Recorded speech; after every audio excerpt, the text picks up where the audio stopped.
A police officer was on his way to his mother's funeral when a dog suddenly appeared in front of his car. Instinctively, he swerved sharply to avoid it, then reflexively looked back. In that split second, he ended up hitting someone. Terrified, he quickly got out of the car, but it was clear that the person he hit was no longer breathing. The sight of a fake eye falling out of the victim shocked Jack. At that moment, another police car happened to approach. To avoid being discovered, Jack hurriedly stuffed the body into the trunk. Fortunately, the police car just drove by, allowing Jack to breathe a sigh of relief. However, the problem of how to deal with the body now troubled him. He nervously arrived at the funeral site. When he saw the coffin, a brilliant idea suddenly came to him. His mother was going to be buried the next day, and he could place the deceased inside the coffin to be buried with her. This way, his mother, who had been lonely for years, would have company. But there was a problem. The parking lot was some distance from the morgue, and he couldn't carry the body there openly. Just then, he heard the sound of a broadcast coming through the ventilation system, and an idea struck him. Following the vent back to the parking lot, Jack confirmed that no one was around and stuffed the body into the vent. He then tied a rope to a remote-controlled toy and threw it toward the morgue. At that moment, he noticed a cluster of balloons floating nearby, which he thought could come in handy for his next step. After completing these preparations, Jack returned to the morgue and, acting as if nothing was wrong, used the balloons to block the surveillance camera. He quickly unscrewed the vent cover, but the toy was too far away,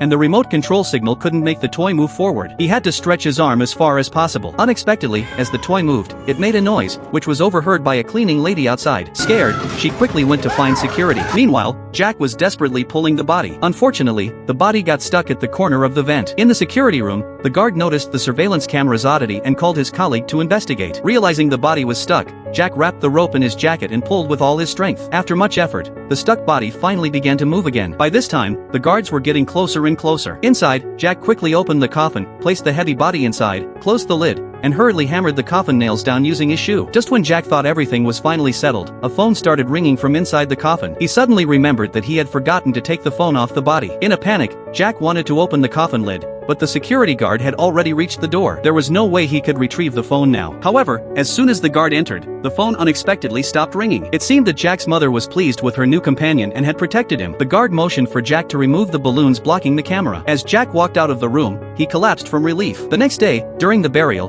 the pallbearers remarked that the coffin seemed unusually heavy. Jack watched the coffin being lowered into the ground, and the weight on his heart finally eased. Now, the only issue left was to fix the broken car window. Just then, a police car stopped right in front of him. Jack came up with another clever idea. He buckled his seatbelt, stuffed his mouth with tissues, and slammed on the gas pedal.